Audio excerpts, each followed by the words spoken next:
Hello everyone, welcome to my YouTube channel. इस video में हम फिजिकल एंड केमिकल चेंजेस का चैप्टर जो है स्टार्ट करने वाले हैं, chapter 6। So let's start it. Every day you come across a many changes in your surroundings. These changes में इन्वॉल्व, ये चैप्टर आई थिंक आपने क्लास 6 में भी पढ़ा है। तो आप देखते हो कि आपके सराउंडिंग्स में चेंजेस होते ही रहते हैं, ठीक है। या तो चेंज एक सब्सटेंस में हो रहा है या तो बहुत सारे सब्सटेंस में हो रहा है। जैसे कि your mother may ask you to dissolve a sugar in a water to make a cold drink. अगर आपको कोल्ड ड्रिंक बनानी है तो आपकी मदर कहेगी कि शुगर को वाटर में मिक्स कर दो, ठीक है। तो आपने शुगर को एक चेंज कर दिया, ठीक है, शुगर सोल्यूशन बना दिया। तो आपने ये क्या किया, एक चेंज किया है। सिमिलरली जब आप दही मिल्क से जो है वो कर्ड बनाते हो, तब आप एक क्या कर रहे हो, चेंज कर रहे हो। समटाइम्स मिल्क बिकम्स और मिल्क खट्टा हो जाता है, ठीक है। कभी कभी जब आप मिल्क को दही में चेंज करते हो तो दही बहुत ज़्यादा खट्टा हो जाता है। तो सॉरिंग ऑफ, यहाँ पर देखो, मिल्क को आपने बदला कर्ड में, ये एक चेंज है। फिर कर्ड और खट्टा हो गया, वो एक चेंज है, ठीक है। आपने एक रबर को स्ट्रेच किया, वो एक चेंज है। मेक अ लिस्ट ऑफ, आप ऐसे 10 चेंजेस के बारे में बताओ। तो हम इस चैप्टर में पढ़ेंगे फिजिकल और केमिकल चेंजेस के बारे में। सो यहाँ पर आपको एक पेपर का टुकड़ा दिख रहा है एंड इसको काट दिया गया है, इन्होंने बीच में से काट दिया है। तो यहाँ पर ये एक्टिविटी है कि आपको एक पेपर लेना है, उसको 4 स्क्वायर में काट देना है, फिर ईच स्क्वायर को फर्दर 4 स्क्वायर में काट देना है। मतलब इसको 4 में कर दिया, फिर इसको 4 में करो, इसको भी 4 में करो, एंड इसको भी 4 में, एंड इसको भी 4 में। ओके, ले द पीसेस आप फ्लोर टेबल पे रखो, ठीक है। So that the piece acquire the, और फिर उनको वापस ऐसे ऐसे बना के ऐसे चिपका के रखो कि लगे कि ये वापस जो है वो जॉइंट है ऐसे। लेकिन आप असली में तो इसको जॉइंट कर नहीं सकते हो, उसको ओरिजिनल पीस तो बना नहीं सकते हो। बट यहाँ पर इसकी प्रॉपर्टी में चेंज हुआ है, ठीक है। कलेक्ट द चॉक डस्ट, आप जो आपके वो क्लास में जो चॉक डस्ट गिरता है उसको कलेक्ट करो, ठीक है। और उसके छोटे या फिर चॉक को ले लो, उसको जो है क्रश करो, ठीक है। उसके अंदर वाटर मिला दो, वाटर डाल दो, उसका पेस्ट बना दो, ठीक है। तो roll it into the shape of the piece of the chalk, और उसको पानी में मिलाने के बाद उसको वापस एक चॉक भी तो बना सकते हो आप, ठीक है। तो आपने क्या किया, चॉक डस्ट से चॉक बना दिया, ठीक है। टेक सम आइस, आप एक आइस लो ग्लास में, और प्लास्टिक टम्बलर लो, ठीक है। Take ice in a glass और अ प्लास्टिक टम्बलर, एक प्लास्टिक टम्बलर लो, ठीक है। चलो हम ग्लास ले लेते हैं जिसके अंदर हम आइस ले लेते हैं। मेल्ट सम, आप उस आइस को मेल्ट कर दो, ठीक है। You have now the mixture of the ice and water. अब आपने एक ग्लास में वाटर लिया है, उसके अंदर आइस डाल दिया, अब वो आइस भी क्या हो गई है, मेल्ट हो गई है, ठीक है। Now place the tumbler in a freezing temperature, ice plus common salt. अब आप क्या करो, टम्बलर में आइस डाल लो। देखो, ये जो आपने आइस डाली थी ये तो मेल्ट हो जाएगी, ये भी वाटरी बन जाएगी, ठीक है। लेकिन जब आप एक आइस ले रहे हो और साथ में उसके अंदर सॉल्ट डाल दे रहे हो, तो does the water become solid, ice once again. तो क्या वो वाटर वापस बन जा रहा है, क्या वापस फ्रीज हो जा रहा है, मतलब ओके। इस एक्टिविटी में बोला गया कि फिर ये जो मेल्ट हुआ वाला है, ठीक है। Now place the tumbler in a freezing mixture, freezing mixture में आप डाल दो। You have a now mixture of ice and water, ये आपके पास तैयार है, ठीक है। आपने एक टम्बलर लिया, उसके अंदर आपने वाटर डाला और साथ में आइस डाला। थोड़ी देर बाद वो आइस पिघल जाएगी। अब उस आइस के अंदर आपको सॉल्ट ऐड कर देना और फिर फ्रीजिंग में रख देना। क्या वो वापस से आइस की क्यूब्स बनेगी कि नहीं बनेगी। आपको क्या करना है, एक कंटेनर में वाटर बॉईल करना है, ठीक है। और फिर वो वाटर आप देखोगे क्या हो रहा है कि उसके ऊपर एक ढक्कन रख देना है, ठीक है। आप देखोगे कि वो वाटर बॉईल होकर सरफेस पे छोटे छोटे ड्रॉप्स बना ले रहा है, ठीक है। तो आप फ्लेम, अब जो एक्टिविटी करने जा रहे हो उसमें फ्लेम है, थोड़ा सा आग का है, तो उसको ध्यान से करना। Hold a used hacksaw blade, आप हैक्सॉ ब्लेड यूज़ कर सकते हो या फिर with a pair of tongs, ठीक है। चमटे के साथ आप हैक्सॉ को यूज़ करो, हैक्सॉ ब्लेड को। Keep the tip of the fire end of the blade on the gas stove, I think इधर दिखाया है, नो शो नहीं किया गया है, ठीक है। Keep the tip of the fire end of the, okay, wait for a few minutes, ठीक है। Keep the tip of the fire end of the blade on the gas stove. अब देखो, ये जो आपने हैक्सॉ ब्लेड लिया है, इसको चिमटे से पकड़ लो, और ये गैस स्टोव जलाना, ये मेरी गैस स्टोव समझ लो, मैंने कैंडल जला ली, ठीक है। और मैंने ब्लेड को ऐसे पकड़ रखा है चिमटे से, मैंने चिमटे से ब्लेड को पकड़ रखा है, उसको फायर को ऐसे, फायर उसमें जो है जा रही है, ठीक है। हाँ, वो आप अटैच कर रहे हो, जैसे आप खाना गर्म करते हो वैसे आप इसको गर्म कर रहे हो, okay. Does the colour of the tip, तो आप देखोगे कि ब्लेड की जो टिप है वो, उसका कलर में चेंज आ रहा है। चेंज, हम यहाँ पे चेंज की बात कर रहे हैं, कलर में चेंज आ रहा होगा। Remove the blade from the, अब फिर उसको हटाओ, ठीक है। फिर देखो, does it get a back its original colour. अब जो कलर, ऑब्वियसली जब आप उसको आग के ऊपर रखोगे तो उसका कलर तो चेंज होगा ब्लेड का, लेकिन क्या पहले वाला कलर आप वापस ला सकते हो। तो 6.1 और 6.2 एक्टिविटी में आपने देखा कि पेपर और जो पीस ऑफ चॉक है, underwent changes in a size, इनके साइज में चेंज हुआ है। पेपर इतने बड़े साइज से छोटे साइज में हुआ, तो इसमें किस में चेंज हो गया, साइज में। ओके, अब जो थर्ड एक्टिविटी और फोर्थ एक्टिविटी थी उसमें वाटर अपनी स्टेट में चेंज हुआ है, ठीक है। अभी हमने क्या पढ़ा, साइज, ठीक है। फिर उसके बाद हम देख रहे हैं स्टेट में चेंज हो रहा है, सॉलिड टू लिक्विड, फिर गैस टू लिक्विड, ठीक है। और जो 6.5 एक्टिविटी है उसमें कलर में चेंज हो रहा है। तो ये सारी क्या है, प्रॉपर्टी, जैसे कोई भी चीज़ शेप, साइज या कलर में चेंज होती है उसको हम फिजिकल प्रॉपर्टीज़ कहते हैं, ठीक है। आपने 6th क्लास में ये पढ़ा था कि कोई भी सब्सटेंस मैंने चेंज कर दिया, ठीक है। ये आटा है, मैंने इसको रोटी बता दी है। अब इस रोटी को क्या मैं वापस आटे में बदल सकती हूँ, नहीं बदल सकती हूँ। तो ये जो है फिजिकल प्रॉपर्टी नहीं है, मतलब फिजिकल चेंज और एक होता है केमिकल चेंज, तो फिर केमिकल चेंज है, ऐसा आपने कुछ पढ़ा था। लेकिन यहाँ पर हम प्रॉपर्टीज़ की बात कर रहे हैं, फिजिकल प्रॉपर्टीज़। तो पेपर में क्या हुआ, फिजिकल प्रॉपर्टी हुई, फिजिकल चेंज हुआ, क्योंकि उसका शेप, साइज और कलर, ये 4 चीज़ अपने दिमाग में रखना, shape, size, colour and state, ठीक है। A change in which substance undergoes a change in its physical property. अब ऐसा सब्सटेंस जिसके अंदर फिजिकल प्रॉपर्टीज़ का चेंज हो रहा है तो उसको फिजिकल चेंज ही कहेंगे, ठीक है। तो ये डेफिनेशन इंपॉर्टेंट है, चेंज, ओके। अब ऐसा a physical changes, okay, a physical change is generally reversible, physical change reversible होता है। In such no new substances formed in such a change, no, ये क्या होता है, रिवर्सिबल होता है। जैसे पेपर को जब आपने काट दिया है तो उसको आप टेप से चिपका सकते हो, ऐसा कुछ, ठीक है। जनरली रिवर्सिबल होता है। बट जो चेंजेस हम पढ़ रहे हैं यहाँ पर कोई नया सब्सटेंस नहीं बन रहा है, कोई भी नया सब्सटेंस नहीं बन रहा है। अब जैसे पेपर का ले, ठीक है, पेपर, जब पेपर को वापस जोड़ देंगे या पेपर को काट दिया तो वो पेपर ही तो रहा, ठीक है। जब पेपर को काट दिया तो वो पेपर ही रहा। तो ये बोला गया है कि पेपर रिवर्सिबल तो है, ठीक है, बट यहाँ पर कुछ चीज़ें ऐसी हैं जो रिवर्सिबल नहीं है और नए सब्सटेंस नहीं बन रहे हैं, ठीक है। ये हो गया। आपको बेसिकली इतना याद रखना है कि फिजिकल चेंज वो चेंजेस होते हैं जिनके अंदर सब्सटेंस फिजिकल प्रॉपर्टीज़ के चेंजेस से गुजरता है। अब केमिकल चेंज के बारे में पढ़ते हैं। A change with which you are quite familiar, आपको बहुत अच्छे से पता है इसका। अगर आपसे कोई एग्जांपल पूछे तो आप सबसे पहले बोलोगे रस्टिंग ऑफ आयरन, ठीक है, आयरन रस्ट हो जाता है, ठीक है। If you leave a piece of the, अगर आप एक आयरन का पीस को ऐसे हवा में छोड़ दोगे तो उसके अंदर film of brownish substance, brownish हो जाएगा, इसको हम कहते हैं रस्ट। एंड इस प्रोसेस को हम कहते हैं रस्टिंग, ठीक है। ये जो उसके ऊपर जमने का ये जो प्रोसेस होता है, इसके ऊपर ये ब्राउन, इसको हम कहते हैं रस्ट। एंड ये जो प्रोसेस होता है इसको रस्टिंग कहा जाता है। Iron gates of park of the farm lands, iron benches जो होती हैं आपके पार्क में, बेंच हो गया, गार्डन्स के जो मेरे जो रखी जाती हैं, गेट्स हो गए, ये सारे क्या हैं, ये सब ऐसे ही हवा में है, ठीक है। हम बेसिकली ये पढ़ते हैं कि अगर आप कोई भी चीज़ ऐसे हवा में छोड़ देते हो, कोई भी आयरन, तो उसका कलर चेंज हो जाता है, वो रस्ट हो जाता है, ठीक है।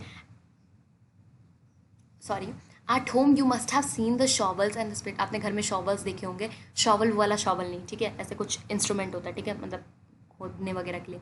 एंड आपने स्पीड देखा होगा, ये तो ऑब्वियसली इसको रस्ट होते हुए तो देखा ही होगा, ठीक है। जब जैसे ही एयर इनके कांटेक्ट में आती है ये क्या हो जाते हैं, रस्ट हो जाते हैं। In the kitchen a wet iron pan, अब आपके घर में एक तवा रखा हुआ है, वो गीला है, ठीक है, रस्टेड। कभी कभी तो आप उसको ऐसे भी छोड़ देते हो in that state for the some time. Rust is not a iron, जो रस्टिंग हो रही है उसको हम आयरन नहीं कहेंगे, इट इज़ डिफरेंट, वो आयरन से कुछ डिफरेंट है।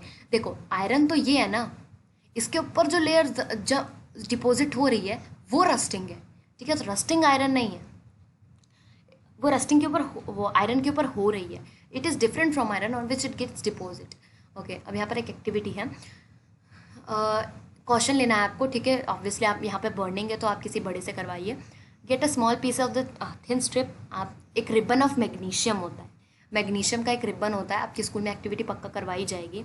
एक मैग्नीशियम का रिबन होता है जिसको सबसे पहले सैंड पेपर से क्लीन करना बहुत ज़्यादा ज़रूरी होता है, उसको सैंड पेपर से क्लीन करो, फिर आप उसको कैंडल फ्लेम में रखो।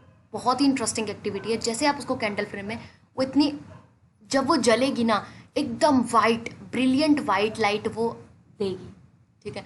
और जब ये पूरी जल जाएगी तो ये राख, आपने देखा होगा, बहुत चीज़ों की राख देखी होगी, लेकिन इसकी राख होगी वाइट, ओके।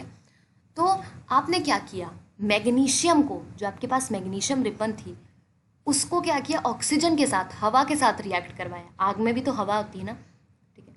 तब ये जो राख बनी, वो जो राख बनी वो राख है मैग्नीशियम ऑक्साइड, उसका फॉर्मूला है MgO, ठीक है। तो ये जो चेंज है इसको हम इक्वेशन में लिख रहे हैं। मैग्नीशियम में जब ऑक्सीजन प्लस हुआ तो वो क्या बना दिया, magnesium oxide. The equation here are different from दो, ये जो इक्वेशन है ये मैथमेटिक्स से डिफरेंट है, इसमें आप प्लस नहीं कर सकते। इसमें ये एरो बताता है कि इन दोनों चीज़ों को मिलाकर क्या नई चीज़ बन रही है। ठीक है, यहाँ पर एक नई चीज़ बनी ना, तो ये जो एरो है इसका मतलब क्या होता है, बिकम्स। ठीक है, no attempt should be made to balance a chemical equation at this stage. Okay, तो इस अभी तो आप नहीं सीखोगे इसको बैलेंस करना, ठीक है, वो कंसेप्ट बाद में है।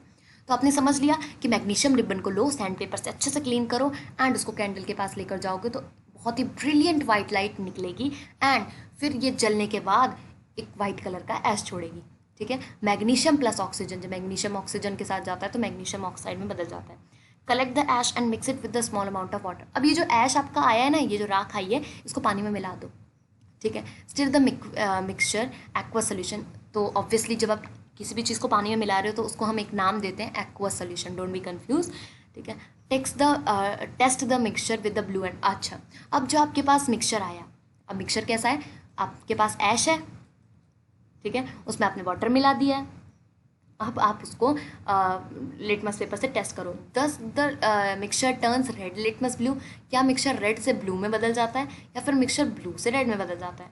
On the basis of the test how do you classify the aqua solution. तो आप कैसे बताओगे कि ये क्या है, ये जो एक्वा सोल्यूशन है, इसको बार बार तो नहीं कहूँगी कि एसिड में आपने वाटर मिलाया है तो ये बनी है एसिड, नहीं, ये जो एक्वा सोल्यूशन ये एसिडिक है या बेसिक है। ठीक है, on dissolving the ash water it form. Obviously जब आपने ऐश को पानी में डाला तो एक नया सब्सटेंस बना, एक नया सब्सटेंस बना। और देखो मैग्नीशियम ऑक्साइड, ये मैग्नीशियम ऑक्साइड क्या था, ये राख थी। इसके अंदर, इस मैग्नीशियम ऑक्साइड के अंदर मैंने वाटर मिलाया, इस मैग्नीशियम ऑक्साइड के अंदर प्लस किया मैंने वाटर, तो ये बनाता है मैग्नीशियम हाइड्रोक्साइड और इसका फॉर्मूला होता है MgOH2। अब आपको कोई, मैंने आपको पहले ही बताया था, जिसके पीछे OH लग जाए वो क्या होता है, बेस। तो ये भी है एक बेस। ठीक है, इसका मतलब रेड लिटमस पेपर ब्लू में चेंज होगा और ब्लू तो ब्लू ही रहेगा। ठीक है, तो चैप्टर 5 में आपने पढ़ा कि मैग्नीशियम हाइड्रोक्साइड एक बेस है। ठीक है, जिंदगी भर आपको ये याद नहीं करके रखना कि जिसके पीछे OH लगता है। ठीक है, कुछ ऐसे भी होता है जिनके पीछे नहीं लगता है, उसमें आपको फाइंड आउट करना पड़ता है। सो मैग्नीशियम ऑक्साइड भी एक नया सब्सटेंस था, लेकिन जब उसमें वाटर मिला दिया गया तो मैग्नीशियम हाइड्रोक्साइड जो बना वो भी एक अनदर न्यू सब्सटेंस है। ठीक है, अब ये एक और एक्टिविटी है, dissolve about a teaspoon of copper sulphate blue vitriol और द नीला ठोठा। ठीक है, एक कॉपर सल्फेट होता है, उसको आपने वाटर में मिक्स कर दिया। ठीक है, कॉपर सल्फेट ब्लू कलर का होता है। देखो जब कॉपर सल्फेट को आप वाटर में मिक्स करोगे तो ये ब्लू कलर का बन जाएगा। ठीक है, कॉपर सल्फेट का पाउडर को वाटर में मिक्स करना है। Add a few drop of dilute sulphuric acid. अब एक सल्फ्यूरिक एसिड होता है, इसके अंदर डाल दो। ठीक है, इस सल्फ्यूरिक एसिड को इसके अंदर डाल दो। You should get a blue colour solution, तो आपको ब्लू कलर का सोल्यूशन मिल जाएगा। Save a small sample of the solution in the test tube. तो आप इसमें से थोड़ा सा एक टेस्ट ट्यूब में निकाल कर रख लो। You should get a blue colour solution, save the sample. Okay, drop a nail और use the shaving blade into the remaining solution, wait for an half hour, observe the colour of the stain. Okay, आपने क्या किया, एक beaker लिया, उसके अंदर पानी लिया, उसके अंदर कॉपर सल्फेट डाल दिया और मिक्स किया और फिर उसके अंदर सल्फ्यूरिक एसिड डाल दिया। ठीक है, उसका ब्लू कलर हो गया। अब उस ब्लू कलर का थोड़ा सा निकाल लो। ठीक है, इसमें डाल लो। अब इसके अंदर क्या करना है, या तो कोई आयरन का नेल डाल दो या फिर ब्लेड डाल दो। ठीक है, ओके, ब्लेड मैंने डाल दिया, चलो आयरन नेल डाल दिया। अब आयरन नेल डालने के बाद जो थोड़ी देर वेट करो, फिर इसका कलर देखना, इसका कलर हो जाएगा ग्रीन कलर का। अभी कैसे हुआ, कलर ऑफ द सोल्यूशन आप देखोगे ब्लू से ग्रीन में बदल गया। क्यों, क्योंकि ये क्या था, कॉपर सल्फेट। कॉपर सल्फेट में आपने आयरन डाल दिया है, आयरन का ब्लेड या फिर आयरन का नेल, आपने आयरन डाल दिया है। ठीक है, तो अब ये क्या करेगा, ये आयरन जो है ये ज़्यादा ताकतवर है कॉपर से। आयरन बहुत ज़्यादा ताकतवर होता है कॉपर से। ये आयरन को आगे गुस्सा, ये क्या करेगा, कॉपर को हटा देगा इधर से, ये कॉपर को हटा देगा और आयरन इसकी जगह पर आ जाएगा। इसने क्या किया, हटाया है, आयरन इसकी जगह आ गया, ये क्या बन गया, आयरन सल्फेट। लेकिन अब ये कॉपर कहाँ जाएगा, ये कॉपर इसकी जगह पे आ जाएगा। तो यही रिएक्शन आपके यहाँ लिखी हुई है, देखो द ब्राउन कॉपर। और जब, हाँ ये ग्रीन कलर का तो हो जाएगा, लेकिन जब आप उसको इसके अंदर से ब्लेड निकालोगे ना तो ब्लेड के ऊपर आपको ब्राउन कलर की रस्ट दिखाई देगी। ठीक है, अब यहाँ पर देखो द ब्राउन, ये देखो द ब्राउन, ये the brown deposit on the iron nail is a copper another new substance. ठीक है, तो इस सोल्यूशन में Cu था। ठीक है, कॉपर जो है, कॉपर इस सोल्यूशन के अंदर था, लेकिन फिर कॉपर को धक्का मार के आयरन सोल्यूशन के अंदर आ गया और कॉपर ब्लेड के ऊपर जम गई, ब्लेड के ऊपर। ठीक है, अब वही चीज़ यहाँ पर आपको इसमें बताइए, कॉपर सल्फेट सोल्यूशन जो कि होता है ब्लू कलर का। उसके अंदर आ गया आयरन, ठीक है। अब आयरन को अपना सॉलिड फॉर्म पसंद नहीं आ रहा, उसको लिक्विड में जाना है, ठीक है। तो वो क्या करता है, कॉपर को हटा देगा और खुद इसकी जगह आएगा, तो ये बन गया आयरन सल्फेट सोल्यूशन, ठीक है। और कॉपर इसकी जगह पर आ जाएगा। और अब देखो आयरन सल्फेट सोल्यूशन कहाँ है इसमें, जो ग्रीन कलर देख रहे हो ये आयरन सल्फेट सोल्यूशन ही तो है। अब कॉपर कहाँ है इसमें, ये ब्लेड के ऊपर जो जमा है ये कॉपर है, ठीक है। तो ये समझ आ गई होगी, आई होप आपको रिएक्शन। इससे ये बताना चाहते हैं कि एक नया सब्सटेंस जो है हमेशा फॉर्म होता है। अब एक नेक्स्ट एक्टिविटी है, take a teaspoon of the vinegar लो, सिरका लो, उसके अंदर बेकिंग सोडा डाल दो, you should hear a hissing sound. जैसे बेकिंग सोडा डालोगे आपको कर साउंड सुनाई देगी एंड उसके ऊपर आपको बबल्स दिखेंगे, ठीक है। अब इस गैस, अब ये जो गैस निकलेगी उसके अंदर से जो गैस निकलेगी, ठीक है, इस गैस को आपको क्या करना है, लाइम वाटर, लाइम वाटर आपको पिछले उसमें बताया था चैप्टर 5 में कि कैसे इसको बनाते हैं, ठीक है। आपको उस गैस को लाइम वाटर में पास करना है। ये जो है आपने गैस बनाई है एंड यहाँ पर आपका लाइम वाटर रखा है, एक पाइप के थ्रू इस गैस को आपको जो है इधर पहुँचाना है, आपने पहुँचा दिया। अब लाइम वाटर में क्या होगा, अच्छा ये तो उसी का पार्ट है, ठीक है। The change you notice between the copper, okay, ठीक है। अब यहाँ पर देखो, जब आपने विनेगर में हमने पिछले में पढ़ा था कि इसके अंदर होता है एसिड, एसिटिक एसिड। जब आपने उसको एक बेस के साथ डाल दिया, ठीक है, बेकिंग सोडा जिसका है सोडियम हाइड्रोजन कार्बोनेट, ओके, तो ये क्या बनाएगा, ये बनाएगा कार्बन डाइऑक्साइड और कुछ और सब्सटेंस, ठीक है। तो ये जो है जब सिरका में आपने बेकिंग सोडा डाला था, ये जो हिस करके साउंड थी ना, और जो गैस निकल रही है, गैस पता है कौन सी थी, कार्बन डाइऑक्साइड। इसके अंदर से कार्बन डाइऑक्साइड निकल रही थी और थोड़े बहुत अदर सब्सटेंस इसमें से निकल रहे थे। तो ये जो रिएक्शन हुआ कार्बन, अच्छा यहाँ पर हमने क्या किया, विनेगर में बेकिंग सोडा मिलाते ही जो है कार्बन डाइऑक्साइड निकला। अब कार्बन डाइऑक्साइड को जब लाइम वाटर में डाल देंगे तब क्या होगा, मैंने अभी बताया आपको कि ये जो गैस निकली है, अब वो गैस क्या है आपको पता चल गई, कार्बन डाइऑक्साइड है। इस गैस को आपको लाइम वाटर में पाइप के थ्रू डाल देना है। अब क्या होगा, ये देखो, ये आपका है टेस्ट ट्यूब, इसके अंदर आपने एक पाइप के थ्रू ये कार्बन डाइऑक्साइड लाइम वाटर के अंदर डाल दिया। अब क्या होगा, ये जो कार्बन डाइऑक्साइड है CO2, इसको लाइम वाटर के अंदर डाल दिया। लाइम वाटर मतलब कैल्शियम ऑक्साइड, ओके। जैसे ही आपने कार्बन डाइऑक्साइड को लाइम वाटर में डाला, ये कैल्शियम कार्बोनेट बनाने का, देखो ये सारी रिएक्शन आपको लर्न करनी पड़ेगी, इसके फॉर्मूले आपको लर्न करने पड़ेंगे। और ये जो लिखने का तरीका है ना, ब्रैकेट्स, एक भी ब्रैकेट नहीं भूलना है, एक भी ब्रैकेट भूला तो सारा आंसर गलत हो जाएगा। ये जो ब्रैकेट है ये इंपॉर्टेंट है, ओके। तो कार्बन डाइऑक्साइड के अंदर जब लाइम वाटर के, आपको एक एक रिएक्शन अच्छे से याद करनी है। ये आपसे पूरा प्रोसेस पूछा जा सकता है कि जब विनेगर में बेकिंग सोडा डालेंगे तो क्या होगा, तो कार्बन डाइऑक्साइड और अदर सब्सटेंस। फिर जब कार्बन डाइऑक्साइड को हम लाइम वाटर में डालेंगे तब क्या होगा, तब कैल्शियम कार्बोनेट बनेगा एंड वाटर बनेगा, ठीक है। When carbon dioxide is passed through the, जब आपने कार्बन डाइऑक्साइड को वाटर के थ्रू पास किया, ठीक है, लाइम वाटर के थ्रू सॉरी, तो कैल्शियम कार्बोनेट बना, ठीक है, which makes a lime water milky, जिसकी वजह से ये जो लाइम वाटर है ये मिल्की है। यहाँ पर ब्रैकेट में लिख लेना कि ये हो गया मिल्की, ओके। दूध जू जैसा इसका कलर आ गया। द टर्निंग ऑफ द, ये जो लाइम वाटर मिल्क में बदल रहा है, ठीक है, कार्बन डाइऑक्साइड की वजह से हो रहा है। यू विल, अभी आप चैप्टर 10 में पढ़ोगे कि एयर जो हम करते हैं, ब्रीथ करते हैं, is rich in carbon dioxide, air में कार्बन डाइऑक्साइड होता है, ऐसा आप पढ़ोगे। ये सब आपने 6.6 और 6.8 एक्टिविटी में देखा कि each change one or more new substance perform, आपने हर ही एक्टिविटी में ये देखा कि कुछ ना कुछ नया सब्सटेंस बन रहा है, ठीक है, उसकी प्रॉपर्टीज चेंज हो रही हैं, ठीक है, प्रॉपर्टीज तो ज़रूरी चेंज हो रही हैं, ठीक है। इन एक्टिविटी 6.6, आपने 6.6 एक्टिविटी, बहुत फेमस एक्टिविटी कि मैग्नीशियम रिबन को जब जलाया तो क्या ऐश, उसमें से राख निकली। अब वो जो ये आपने पढ़ा, फिर आपने 6.7 में पढ़ा कि जो कॉपर है जब उसको आयरन के साथ मिलाओगे तो आयरन सल्फेट और कॉपर मिलेगा, ठीक है। देखो कंफ्यूज नहीं होना, जो मैंने पूरा पहले प्रोसेस बताया वही चीज़ यहाँ पर आपको कंफ्यूज करने के लिए बहुत आसानी से दे रखी है। Both of these are new substance, जितनी भी एक्टिविटी आपने की उसमें सब में न्यू सब्सटेंस बना है, ठीक है। Copper was deposit on the shaving, और कॉपर शेविंग ब्लेड पर था, ठीक है। 6.8 एक्टिविटी में आपने विनेगर और बेकिंग सोडा का समझा एग्जाम्पल, जिसमें से कार्बन डाइऑक्साइड निकलता है। उस कार्बन डाइऑक्साइड को लाइम वाटर में डालने पे लाइम वाटर मिल्की बदल जाता है, मिल्की में हो जाता है, ठीक है। तो ये भी एक नया रिएक्शन हुआ, ठीक है। तो ऐसा चेंज जिसके अंदर नया सब्सटेंस बने वो हम कहते हैं केमिकल चेंज।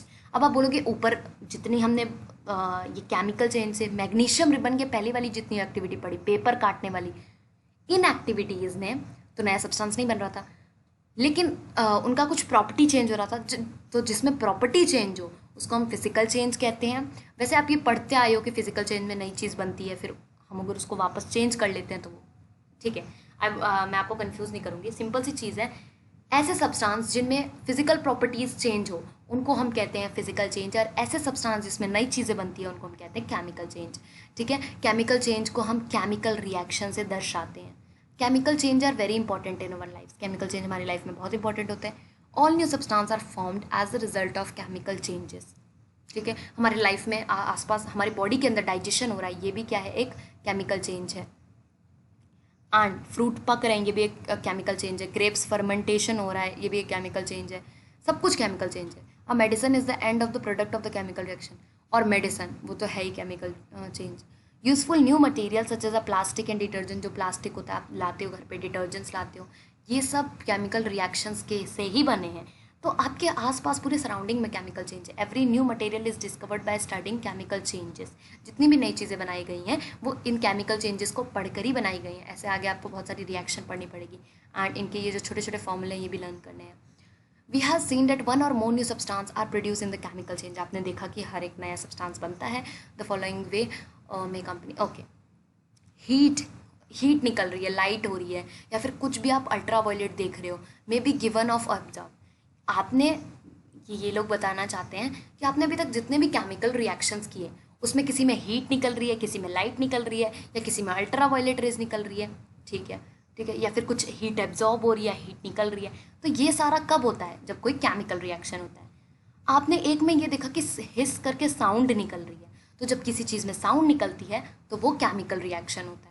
ठीक है, तो ऐसे तो यहाँ पर ये बताया गया कि आप कैसे एक रिएक्शन को पता लगाओगे कि वो केमिकल है।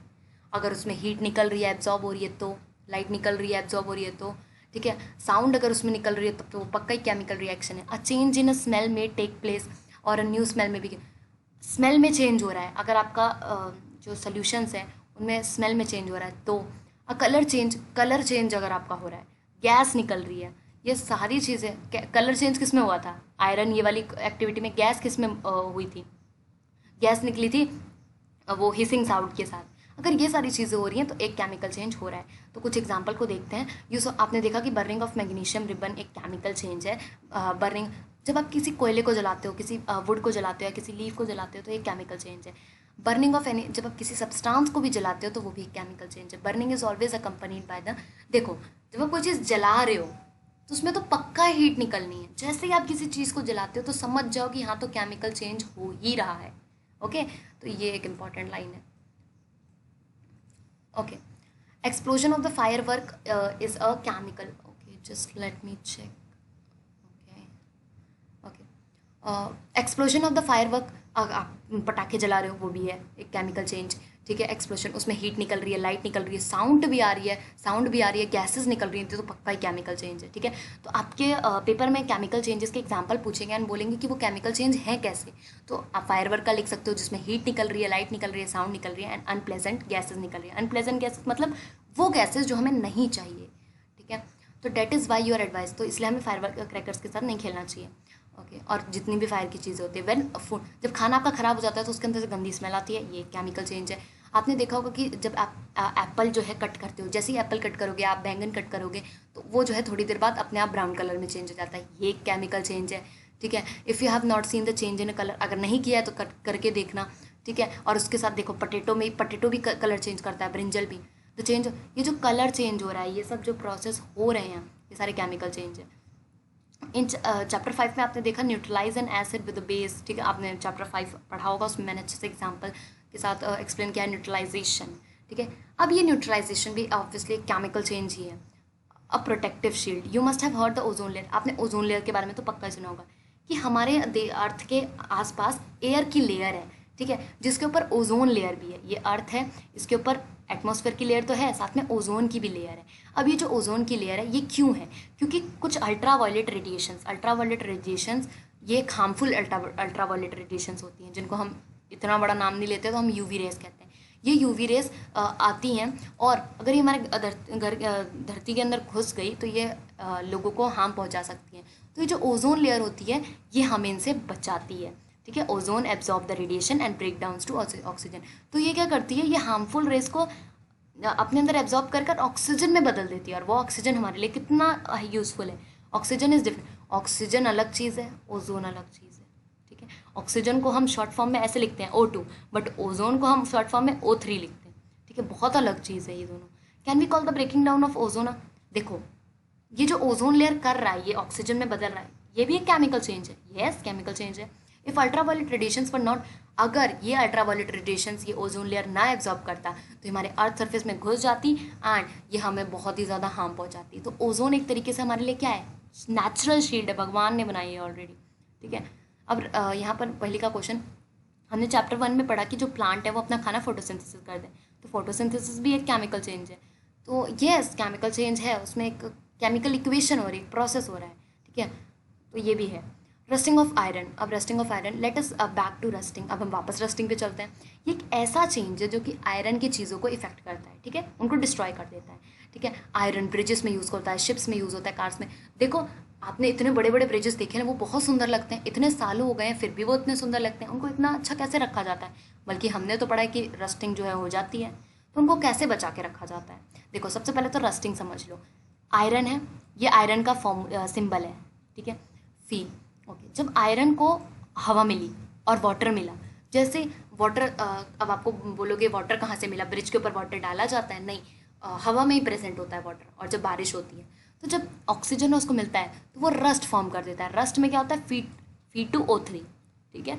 तो ये आयरन ऑक्साइड बना देता है, ठीक है, जो कि होती है रस्ट। फॉर रस्टिंग, देखो अगर आपको किसी भी चीज़ को रस्ट करवाना है, ठीक है, ख़राब करवाना है अपने आयरन को, तो वो जो उधर वो ऑक्सीजन और वाटर होना बहुत ही ज़्यादा ज़रूरी है, ठीक है। In fact if the content of the moisture is air, अगर आपकी हवा में बहुत ज़्यादा मॉइस्चर है, बहुत ज़्यादा पानी है, ठीक है, तो इसका मतलब ऑब्वियसली रस्टिंग होगी, रस्टिंग तो और जल्दी होगी, ठीक है। सो हाउ डू, तो हम रस्टिंग को बचाए कैसे, ठीक है, कैसे प्रिवेंट करें?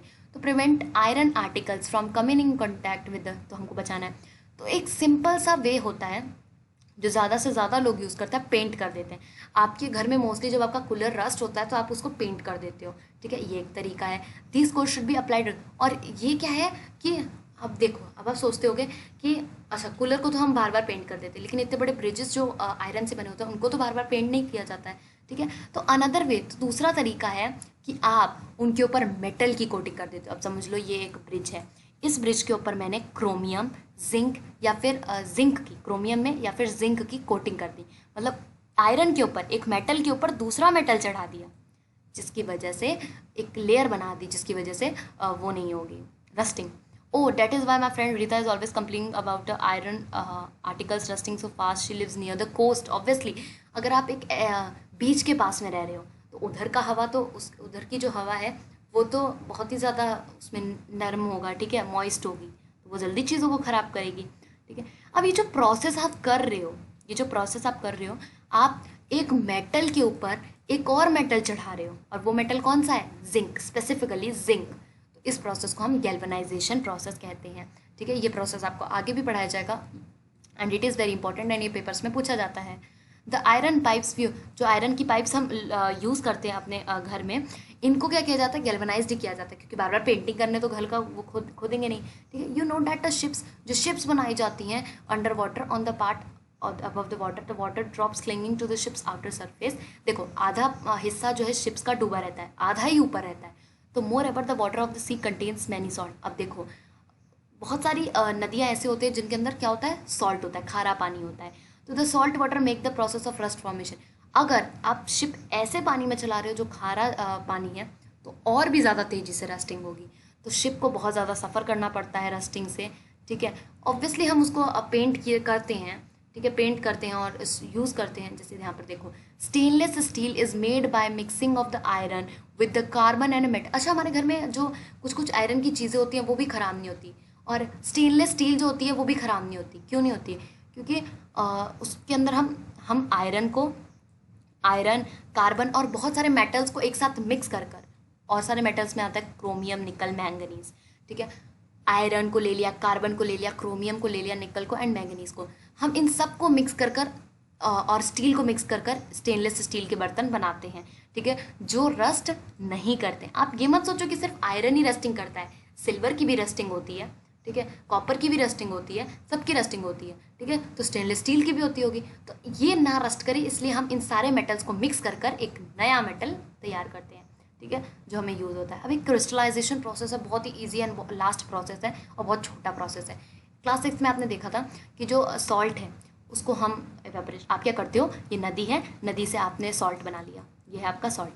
अब ये सॉल्ट, नदी में गंदगी नहीं होगी, होगी ना, तो इस सॉल्ट के अंदर भी ये जो सॉल्ट बना है इसके अंदर भी गंदगी होगी, वो बोलोगे उस गंदगी को हम साफ कर लेंगे, ऐसा नहीं होता। Salt obtained in this manner is not, तो जो सॉल्ट इस तरीके से बनाया जाता है ना, ये प्योर नहीं होता है बिल्कुल भी, ठीक है। The shape of its crystal can not be seen clearly, इसका शेप तक आप ढंग से नहीं देख सकते हो। However large crystals of pure substance can be, तो आप क्या करो, इस सॉल्ट को प्योर बना दो। कैसे बनाओगे, ठीक है, तो ये जो प्रोसेस है सॉल्ट को प्योर बनाने का, ठीक है, ये है क्रिस्टलाइजेशन। आप क्या करते हो, इतने ढेर जो सॉल्ट का ढेर लगा है इसको आप क्रिस्टल्स में बदल देते हो, बड़े बड़े क्रिस्टल्स में। आपने देखा होगा नमक बड़े बड़े उसमें भी आता है, ठीक है। तो आप एक इम्प्योर सॉल्ट को प्योर बना रहे हो by the process of crystallisation, और ये क्रिस्टलाइजेशन एक फिजिकल चेंज है। यस, ये एक फिजिकल चेंज है। अब इसमें करना कैसे है, इसके अंदर सल्फ्यूरिक एसिड का इस्तेमाल हो रहा है, ठीक है, और वाटर को बॉईल किया जा रहा है, तो आप इसमें क्वेश्चन ज़रूर लेना, ठीक है। Take a cup full of water in a beaker, आप एक बीकर लो। अब इसको ध्यान से समझना, क्योंकि मैं अगर रीड करते हुए समझाऊंगी तो बहुत हार्ड होगा, इतना सही पैराग्राफ है। आपको एक बीकर लेना है, उसके अंदर आपको डिल्यूट सल्फ्यूरिक एसिड डाल देना है। क्या डालना है, डिल्यूट सल्फ्यूरिक एसिड, डाइल्यूट। अब इस वाटर को गर्म करो, वाटर लिया और साथ में डिल्यूट सल्फ्यूरिक एसिड डाल दिया और उसको गर्म करो। जैसे ये बॉईल करना शुरू करेगा ना, एक आता है कॉपर सल्फेट पाउडर, उसको आपको इसके अंदर डाल के अच्छे से मिलाना है। और हमने अभी ये पहले भी पढ़ा है कि जब कॉपर सल्फेट पाउडर को मिलाते हैं तो वो ब्लू कलर में चेंज हो जाता है।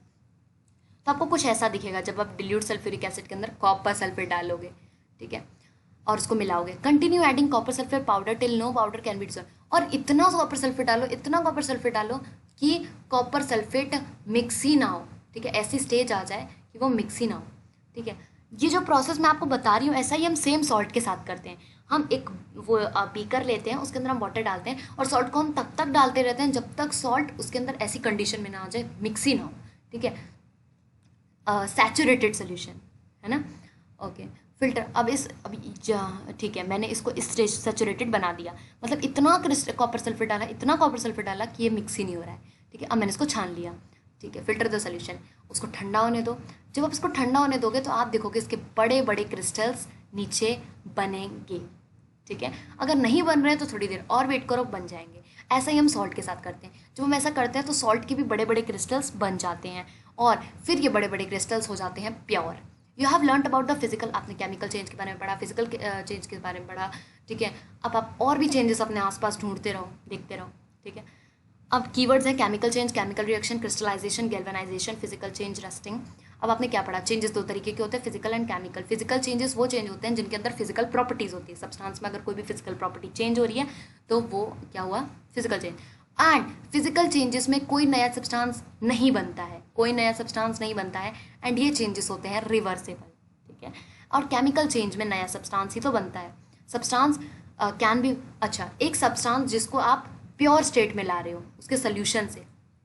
अच्छा, सोल्यूशन से कैसे, आपने सॉल्ट को वाटर में डाला, आप ये क्या बना रहे हो, सोल्यूशन बना रहे हो। आप एक सोल्यूशन से ही तो प्योर सॉल्ट बना रहे हो, ठीक है। तो ये जो प्रोसेस है क्रिस्टलाइजेशन। अब जैसे यहाँ पर आपने वाटर का यूज़ किया है और फिर कॉपर सल्फेट पाउडर को डाल करके क्रिस्टल बनाया, तो ये क्या है, सोल्यूशन ही है, ठीक है। अब आ जाती है एक्सरसाइज, जिसको हम ऑब्वियसली एक न्यू वीडियो में सॉल्व करेंगे। इस चैप्टर को भी हमने वन शॉट में कंप्लीट कर दिया है। एंड अगर आपको एक्सरसाइजेस समझ के सॉल्व करनी है तो नेक्स्ट वीडियो ज़रूर देखें। Thank you very much.